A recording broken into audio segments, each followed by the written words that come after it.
LC Mag.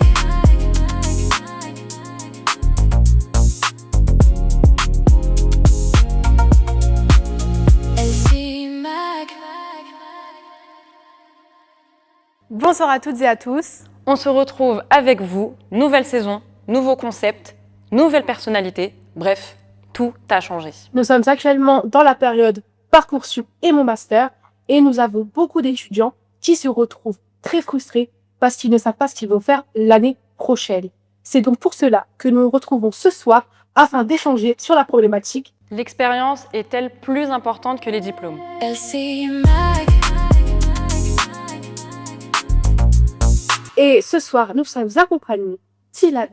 Bonsoir, peux-tu te présenter? Bonsoir, moi c'est Ilana, j'ai 19 ans. J'étais en études en BTS MCO. J'ai arrêté parce que ça m'a pas plu. Je suis employée à JD et j'attends mes réponses pour Parcoursup.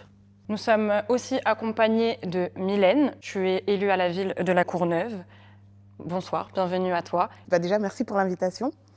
Et ce que je fais en fait en tant qu'élue, c'est de réfléchir à des politiques publiques qui ciblent la jeunesse et qui ont pour but d'améliorer le quotidien des Courneuviens et des Courneuviennes. Tariq, peux-tu te présenter? On sait que tu as un parcours assez atypique. Est-ce que tu peux nous en dire plus? Moi, je m'appelle Tariq, j'ai 21 ans, j'ai fait un bac électricité.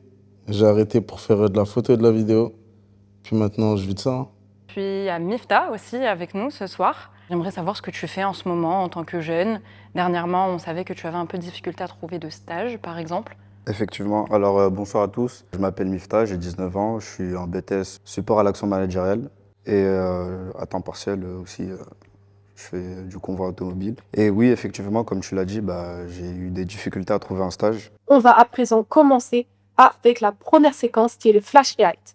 Nos équipes ont recueilli des témoignages grâce à un micro-trottoir sur la question.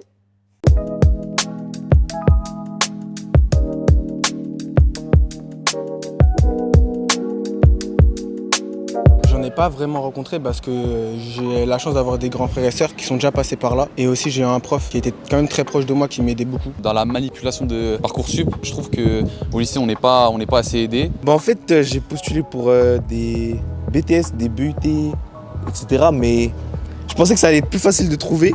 Mais je suis en attente partout pour l'instant. J'ai l'impression que c'est juste un tirage au sort et pas une observation des bulletins, des notes, etc. Un élève, il a beau être présent, avoir des bonnes notes, il peut galérer autant, galérer qu'un élève qui a pas grand-chose sur Parcoursup. Je trouve que le lycée, même en dehors des études supérieures, la vie, le quotidien, tout ça, ça nous prépare pas assez. On est trop dans un cadre d'apprentissage. On n'est pas confronté assez à la réalité. Non, je trouve pas qu'on a assez accompagné. On fait tout seul. On cherche des jobs tout seul. De motivation. C'est ça, l'aide de motivation, on fait tout seul. CV, on fait tout seul. Il n'y a rien en fait. J'ai fait mon stage de 3e à Champigny, avec le maire de Champigny, parce qu'il y a mon oncle qui travaille là-bas en tant que maire adjoint. J'ai pu travailler là-bas, donc gérer un peu l'administration et tout. On m'expliquait comment ça se passe à Champigny. Fin seconde, du coup, j'ai fait un stage dans un cabinet d'avocats à Saint-Ouen. Je me suis dirigée vers ma CPE, qui elle, elle a réussi à me trouver le stage parce que c'était de sa famille. Je pense que sinon, ça aurait été plutôt compliqué de trouver un stage avec des avocats.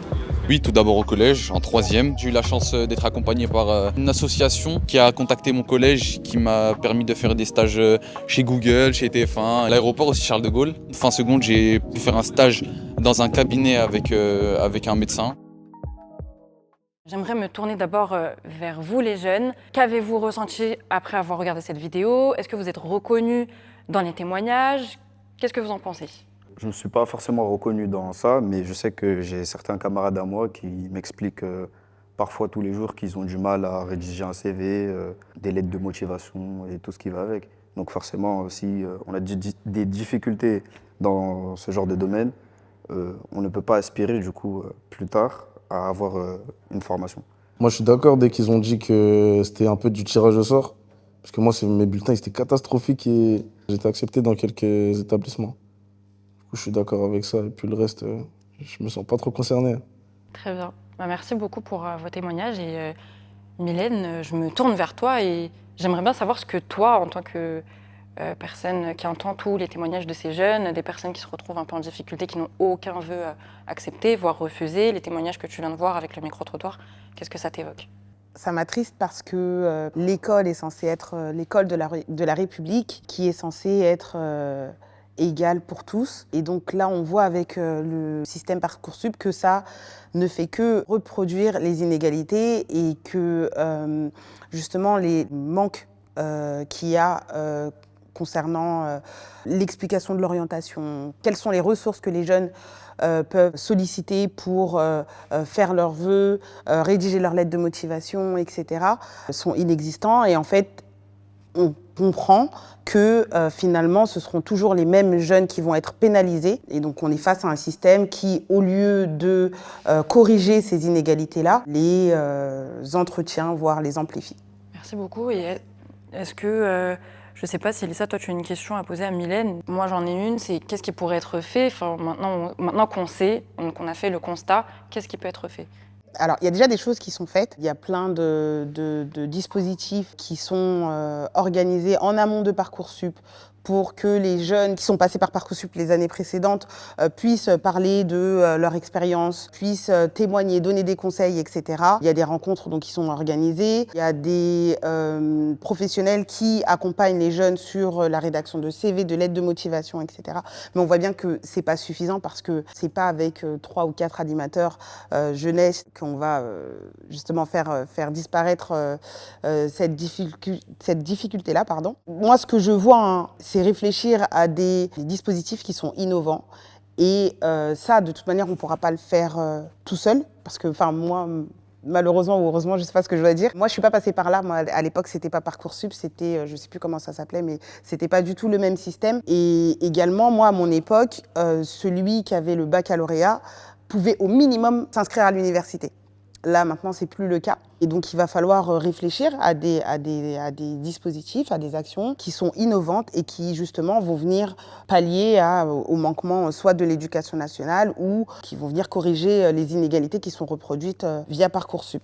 Et la dernière chose que je pourrais évoquer, c'est de se mobiliser. Si, à un moment donné, il y a des choses avec lesquelles les jeunes ne sont pas d'accord, les étudiants ne sont pas d'accord, les lycéens ne sont pas d'accord, ça s'est vu sur des projets de loi il y a quelques années, il faut se mobiliser. Il ne faut pas avoir peur de dire haut et fort que ce système ne vous convient pas, que ce système reproduit des inégalités, que vous êtes victime de ce système. Et nous, on vous accompagnera du mieux qu'on peut pour faire entendre votre voix. Voilà. Merci beaucoup pour ta réponse, Mylène. Maintenant, j'ai une question à poser à Miftah ou Ilana, comme vous souhaitez. De quoi as-tu besoin quand tu formules tes vœux sur Parcoursup? Qu'est-ce qui pourrait t'aider? Je pense que ça serait un vrai accompagnement derrière. Je pense une personne qui s'y connaît bien, on va dire. Parce que par exemple, moi, j'ai fait en fonction des préférences de ma sœur qu'elle avait fait l'année dernière, ou il y a 2 ans. J'ai fait en fonction de mon entourage. Mais peut-être qu'un prof qui est derrière nous, qui peut nous dire ça peut t'aider, ça peut être bien pour toi. Je pense une personne. Des conseillers d'orientation. Ouais, exactement. Le CIO, etc. Je pense que ça peut vraiment aider.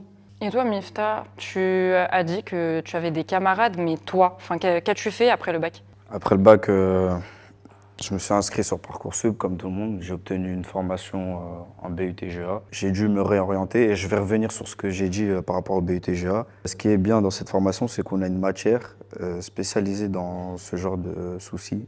C'est-à-dire, lorsqu'on a besoin, par exemple, de se réorienter, on va prendre un rendez-vous avec une personne. Et cette personne, du coup, va nous guider du début jusqu'à la fin. Ça, c'est super chouette, même par rapport au stage, etc. On a même une matière spéciale. Ok, donc là, on remarque quand même qu'il y a une différence dans les formations qui sont un peu plus de la voie technique ou professionnelle, où on peut retrouver un accompagnement dans Parcoursup, etc. Et d'une autre part, on n'a pas trop d'accompagnement, d'après ce que tu nous dis, Ilana. Est-ce que toi, Tariq, tu as senti ça aussi ou pas? Ouais, on n'avait pas du tout. On n'avait pas du tout? Ouais, on n'avait pas du tout, carrément. Et là, vous avez la possibilité de poser des questions à Mylène, qui du coup est élue à la jeunesse. Est-ce que vous en avez à lui poser ou est-ce que vous avez aussi des propositions qui seraient quand même pour aider les jeunes dans l'accompagnement à tout ce qui est Parcoursup, mon master, réorientation, etc. ou même les stages? Moi, par exemple, tout à l'heure, elle parlait de l'accompagnement aux jeunes qui est fait ici dans notre municipalité. Moi, par exemple, j'en ai jamais entendu parler. Ok, donc tu souhaites que ce soit un peu plus, je vais dire vulgarisé, mais qu'on communique plus là-dessus pour que le plus de jeunes soient informés qu'il existe des dispositifs d'accompagnement au sein de la ville. Ou bien que dans les lycées, les profs disent oui, là vous avez ça comme ressource pour pouvoir vous aider.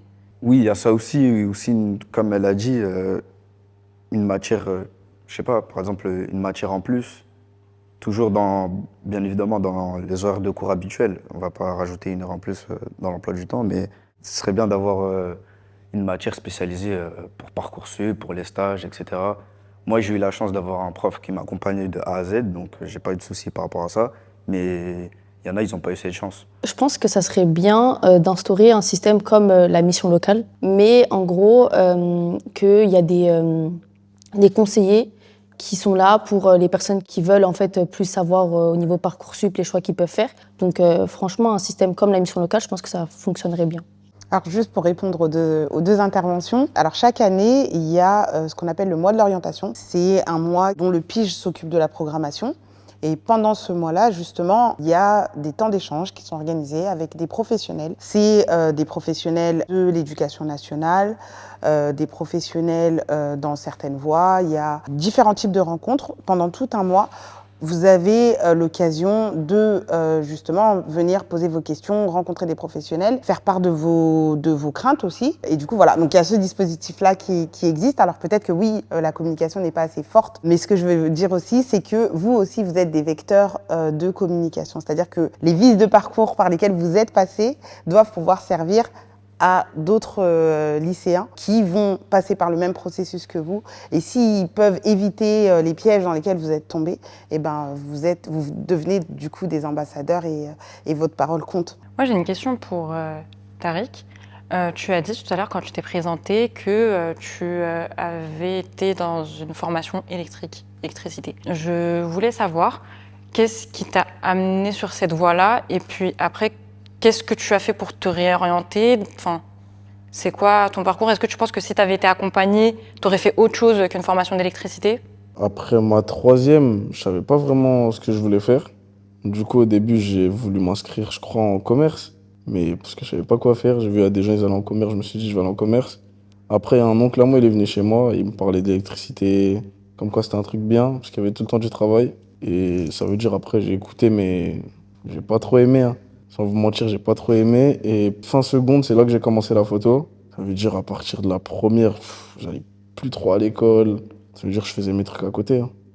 Je fais mes petits contacts, etc. Et puis, heureusement, ça a fonctionné, hein. Tu t'es formé de façon autodidacte ou tu as eu l'accompagnement de quelqu'un ou d'une structure justement pour t'aider à avoir cette formation? Ouais, si, j'ai appris dans le tas, hein. Je connaissais rien du tout à la photo. Jamais je me suis dit, je vais faire de la photo, de la vidéo. Ça a été dans le tas. Je me suis vraiment formé dans le tas. Très bien, merci beaucoup pour cet échange. Maintenant, je vous propose de passer à un interview. Ça va être deux autres experts qui vont vous expliquer des éléments, des outils qu'ils peuvent apporter. Bonjour, je suis Christophe Moras, je suis responsable de la pépinière de la Courneuve, dit la PEP. On accompagne des créateurs d'entreprises, donc moins de 3 ans d'activité. On leur permet d'avoir un cadre professionnalisant, c'est-à-dire qu'on leur propose des locaux avec des loyers modérés et surtout on leur propose un accompagnement, donc soit sous la forme de suivi individualisé, soit sous la forme d'ateliers collectifs. Bonjour, aujourd'hui vous êtes au sein de l'agence France Travail La Courneuve. Donc on s'occupe des habitants de La Courneuve, du Bourget, de Duny. Donc on a 3 villes. Mon rôle ici, je suis directrice adjointe dans cette agence pour 70 collaborateurs. Nous avons un directeur d'agence, donc moi-même l'adjointe, 5 managers, des référents métiers. Donc en gros, dans l'équipe de managers, on est 8. Et ensuite, tout le reste, c'est le staff des agents. Un jeune, s'il n'a pas les bons diplômes, il faudra qu'il soit différenciant sur autre chose, mais qu'il soit bon dans la valorisation de ses compétences, soit de savoir-être, soit des choses techniques qu'il a pu réaliser. Par exemple, avoir une activité bénévole, un rôle dans une association, faire un service civique, faire un stage, valoriser déjà une activité. C'est déjà en fait la preuve de tenir un engagement. Et je pense que derrière, ça peut lui donner les clés pour accéder soit à un job, soit carrément passer le cap de l'entrepreneuriat. Le savoir-être, ça c'est important. Et ça c'est peut-être ce que je dirais surtout à notre jeunesse. Quand on vient à un entretien, on vient pas avec la casquette, on vient pas avec les baskets. Et même si on vient avec les baskets, on peut mettre le jean, le petit polo. Voilà, on peut allier l'utile à l'agréable. Mais ça s'adresse pas qu'aux jeunes. Mais c'est vrai que les jeunes, ils ont moins les codes process de recrutement, donc ils comprennent moins. De quoi ils vont avoir besoin, c'est d'identifier leur projet. Il faut qu'aujourd'hui, peu importe la personne, peu importe son expérience qu'elle a eue, le diplôme, qu'elle soit sûre du métier sur lequel elle veut s'orienter. Parce que demain, quand elle va passer un entretien, il va falloir qu'elle se vende. Oui, tout à fait. Je reviens à ce que je disais tout à l'heure. Le fait d'avoir des activités à côté qui ne sont pas forcément liées au marché du travail, je parle du bénévolat, du service civique, de tout tas de choses, permet aujourd'hui de rassurer en tout cas un entrepreneur qui aura envie de recruter un jeune. On voit bien que là, c'est pas forcément la candidature en elle-même, c'est-à-dire c'est pas le diplôme et c'est pas l'expérience. Là, déjà, il voit la posture, il voit l'engagement du demandeur d'emploi. Et ensuite intervient l'entretien. Et là, normalement, ça se finalise par une signature de contrat. Après avoir visionné cet extrait qui a été réalisé par notre production, qu'en pensez-vous? Vous vous sentez un peu interpellé parce que les experts nous ont expliqué ou pas? Non, pour moi, ça me paraissait plutôt cohérent, ce qui a été dit, que dans le parcours d'un jeune, même sans expérience, il y a forcément des choses à valoriser. Ça peut être une passion, ça peut être une activité bénévole, un projet solidaire. Il ne faut pas se dire que voilà, j'ai 18 ans, j'arrive sur le marché du travail, j'ai pas d'expérience. Non, il y a forcément des expériences. De 0 à 18 ans, il ne s'est pas rien passé, donc il y a forcément des expériences. Et la deuxième chose qui m'a interpellée, c'est sur le savoir-être. Alors je ne sais pas si c'est la jeunesse qui fait ça, mais parfois on peut ne pas se rendre compte à quel point l'image qu'on renvoie de soi peut être pénalisant au sein d'une entreprise. Donc il ne faut pas hésiter à le travailler, à se renseigner sur voilà, quels sont les codes de l'entreprise. Il ne faut pas aussi hésiter à demander de l'aide. On vient de signer son premier contrat de travail, on sait pas vraiment ce à quoi ça nous engage, de demander de l'aide. Et encore une fois, il y a un service dans la ville qui s'occupe de ça, donc n'hésitez pas à le solliciter. Merci beaucoup. Miftah, j'ai une question pour toi. Est-ce que tu as pu valoriser tes expériences que tu as eues, des projets auxquels tu as participé? Est-ce que valoriser ces expériences ont t'aidé? Est-ce que tu les avais mis dans ton CV? J'ai valorisé beaucoup plus ce que je faisais avant, c'est-à-dire mes anciens stages, les formations auxquelles j'ai pu participer et effectuer. Même si, comme il le disait, même si vous mettez en avant votre savoir-être, votre savoir-faire, malgré tout ça, c'est un peu bouché. Et je pense que j'aurais pu apporter dans plusieurs entreprises. Tu parles de ta filière à toi, ce que tu as fait? Pas dans ma filière, mais je parle pour trouver un stage, par exemple. Quand vous postulez en ligne ou via le téléphone et qu'on vous refuse, qu'on vous dit que oui, c'est bouché, oui, on ne prend pas de stagiaire, oui, transmettez-nous votre CV et qu'au final, on vous rappelle pour vous dire que vous êtes refusé ou quoi que ce soit, on comprend que c'est bouché. Moi, juste pour rejoindre Miftah, c'est vrai que pour ma part, ça a été très compliqué pour trouver, parce que quand j'ai arrêté mon BTS, ça a été très compliqué de trouver un travail. J'ai dû postuler à droite à gauche. Soit on ne vous appelle pas comme il a dit, soit quand il met des annonces sur Indeed, on nous dit que oui, on a mis l'annonce, mais on ne cherche pas de salariés. Donc c'est vrai que ça a été très compliqué pour trouver un travail. Et moi, mon travail, je l'ai trouvé honnêtement dû à un stage que j'ai fait, mais j'avais pas beaucoup d'expérience, j'ai juste tout mis j'ai tout mis sur mon CV, hein, vraiment, parce qu'on m'avait dit de faire ça. Je pense qu'on m'a pris parce qu'ils cherchaient. Et vu que les stagiaires, pour eux, c'est gratuit, j'ai dû mettre beaucoup de moi-même et donner beaucoup d'efforts pour pouvoir après avoir un CDD et après décrocher un CDI. Pour moi, c'est plutôt la voie classique. C'est-à-dire que en gros, tu as fait un stage, donc tu t'es essayé. Et c'est même bénéfique pour toi parce que tu aurais pu aussi tomber sur l'entreprise dans laquelle tu voulais pas du tout travailler. On t'a proposé un CDD, donc quelque chose de plutôt temporaire. Tu as encore fait tes preuves et on t'a proposé quelque chose de plus pérenne.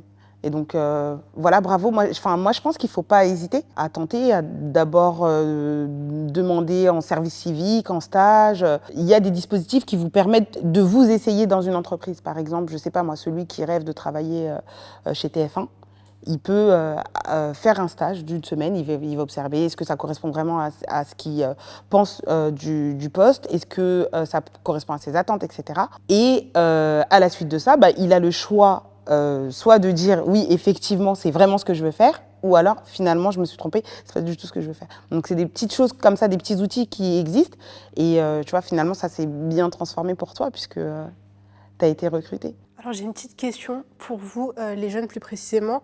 Que diriez-vous aux jeunes qui actuellement nous regardent et qui sont dans cette phase Mon Master Parcoursup et qui n'ont pas eu du coup de formation? Que leur diriez-vous à eux? Est-ce qu'ils doivent continuer, arrêter, garder espoir? Moi, honnêtement, je dirais pas d'abandonner. Les études, en vrai de vrai, c'est super, super important. Maintenant, vraiment pour tout. Donc, par exemple, dans mon entourage, toutes les personnes, toutes mes copines, elles ont abandonné au bac. Elles ont eu leur bac et après, elles ont arrêté l'école parce qu'elles n'avaient pas de solution ou on les avait tous refusés dans les travails où elles ont postulé. Franchement, il faut persévérer. C'est vrai que c'est dur, c'est vrai que ça va être compliqué, il ne faudra pas lâcher. Mais tôt ou tard, il y aura une bonne réponse. Donc franchement, les études, c'est super important. Je leur dirais de persévérer et de continuer. Toi, Tariq, tu as fait le choix en fait d'arrêter les études. Toi, qu'est-ce que tu dirais? Je dirais que si c'est trop compliqué de trouver une suite dans tout ce qui est enseignement, etc., trouve un truc que tu aimes faire et tu fonces. Hein. Je pense que c'est plus le conseil que j'aurais à donner, parce qu'en vrai, c'est ce que j'ai fait, moi. Et puis ça a fonctionné, et ça peut fonctionner pour tout le monde. Ok, donc plus prendre la voie de la passion. Ouais. Okay. Mifta? Il a raison. Pour moi, pas. Si j'aurais pas eu ce que je voulais, je pense que j'aurais lâché aussi. Hein. J'aurais fait quelque chose que j'aime. Merci à toutes et à tous pour vos réponses et vos échanges. On va à présent passer au juste chiffre. On vous a dit, nouvelle saison du LC Mag, nouveau concept. On va vous présenter une série de questions avec 3 choix, dont 2 faux et une bonne réponse.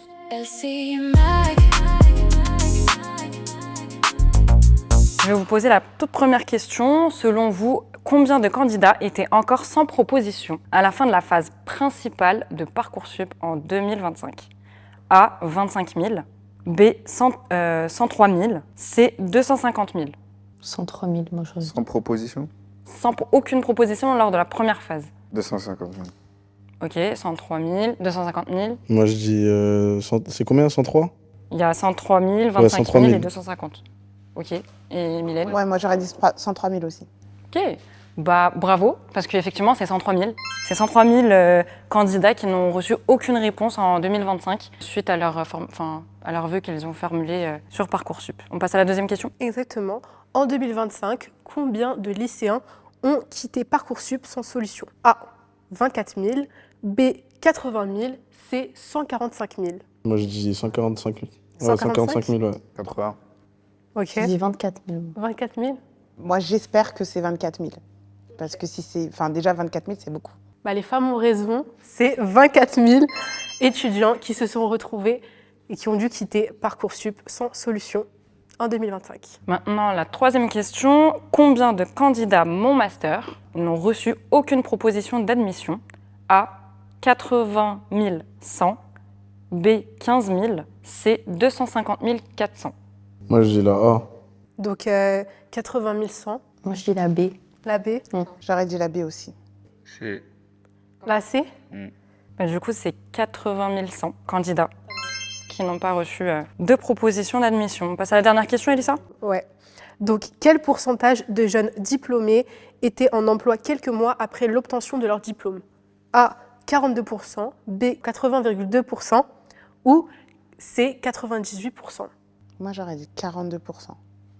Là, pareil. Hein. Ouais, 42. C'est Même compliqué. moi, je pense. C'est pas ça? 42. Malheureusement, c'est pas 42%, c'est beaucoup plus, heureusement. C'est 80,2% d'étudiants qui ont réussi à trouver un emploi.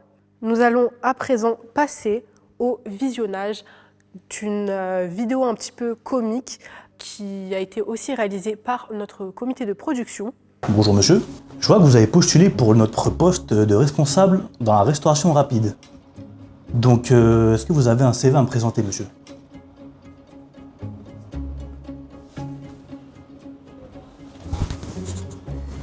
Un quoi? Un CV. C'est quoi, c'est un genre de foot? Passons. Donc, présentez-vous. Moi, je m'appelle Robert, j'ai 20 ans. Et moi, si je postule aussi aujourd'hui, Déjà, la première raison, c'est l'argent, comme tout le monde. Et c'est tout. Et donc, Robert, quelles sont vos qualités et vos défauts? Du travail. Du travail, oui. C'est une bonne qualité. Et pourquoi voulez-vous ce poste? L'argent. Logique. C'est quoi cette question? C'est une logique inarrêtable. Où vous voyez-vous dans 5 ans? À votre place. Ambitieux. Ambitieux. Dans la France à Macron. Ah, c'est très très dur. Et comment gérez-vous les conflits au sein de l'entreprise, monsieur Robert? Ah, moi je me mêle pas, c'est pas mon dos. Hein. La voie de la sagesse. Et pourquoi choisirais-je vous et pas un autre? Bah, je suis devant vous et je suis le seul. Mais je suis gentil. La logique. Les autres sont méchants. Bah oui, logique. Eh oui. Monsieur Robert. Je t'en prie. Ah, ok. Bienvenue chez nous. Donc après le visionnage de cette petite vidéo humoristique, que pensez-vous de cette dernière? Est-ce que selon vous, elle représente les réalités du recrutement ou pas? Je pense que c'est beaucoup plus compliqué que ça et que ça, c'est vraiment que humoristique. Hein. Et est-ce que vous retrouvez aussi les paroles des experts tout à l'heure dans les autres vidéos, donc toutes ces questions de savoir-être, mise en scène du candidat, est-ce que vous les retrouvez ou pas dans cette vidéo-là? Moi, je trouve que ça peut être un peu le reflet de la réalité. Bien sûr, c'est une parodie, donc tout est exagéré, mais des deux côtés, à la fois du côté du recruteur et à la fois du côté du candidat, ça reflète aussi un peu la réalité. Moi, l'impression que ça me donne, c'est que des fois, on va chercher ce qui n'existe pas, alors qu'en fait, ce qui n'existe pas, on peut le bâtir. C'est-à-dire qu'on peut partir d'une base, quelqu'un qui a un certain nombre de connaissances, qui a un petit peu d'expérience, et après, on peut le former en interne, on peut le recruter et puis après, le former en interne. Et en fait, ça fera un salarié qui fait tout à fait l'affaire, qui va apprendre au cours de sa carrière, et donc c'est super stimulant de se dire que je suis arrivée il y a tant de temps et je connaissais ça et maintenant je connais beaucoup plus de choses. Mais il faut donner leur chance aux candidats, je vais même pas dire qu'aux jeunes, parce que je pense que dans la globalité, c'est tous les candidats, il faut leur donner leur chance. Et parfois, il y a des savoir-être et des compétences qu'on a développées dans d'autres expériences qui ne correspondent pas au poste, mais qui peuvent être intéressantes pour l'équipe en place. Et du côté du candidat, oui, des fois, je pense qu'il y a des savoir-être qui ne sont pas là, mais ça s'apprend en fait, ça s'apprend. Et voilà, il ne faut pas hésiter à se renseigner, à poser des questions, etc. Très bien, merci beaucoup. Est-ce que vous les jeunes, vous avez quelque chose à ajouter sur cette parodie? Est-ce que vous saviez, de ce que vient de dire Mylène, que vous pouviez vous former au sein même d'une entreprise et évoluer dans les postes au sein de l'entreprise? Si j'en ai l'opportunité, bien sûr que oui. Enfin, je sais qu'il y a certaines entreprises, comme vous l'avez dit, qui proposent des formations en interne et même en externe pour pouvoir évoluer en grade. Et ça, c'est quelque chose qui pourrait m'intéresser plus tard. Surtout si j'aime ce que j'ai envie de faire. Forcément, j'aimerais évoluer, comme dans la vidéo parodique, avoir un meilleur salaire et tout ce qui va avec. Moi, de même, si j'ai l'opportunité d'augmenter dans l'entreprise, bien sûr que je vais faire les causes et je vais demander à ce qu'on me forme sur certaines choses, par exemple devenir manager, de passer d'un CDI d'un CDI salarié à être manager. Merci beaucoup. On arrive à la fin de cette émission. Merci déjà aussi pour votre présence qui a été très enrichissante. Merci vous, Mylène, d'avoir pris votre place d'expert pour nous apporter énormément de ressources et aussi d'informations complémentaires quant à l'accompagnement des jeunes dans leur procédure Mon Master, Parcoursup, CV, etc. Et j'espère que ces ressources-là vont pouvoir être utiles à grand monde. On vous souhaite une très bonne soirée. Restez branchés sur nos réseaux pour la suite de la saison du LC Mike. N'attendez pas qu'on vous donne la parole. Prenez-la. LC Mike.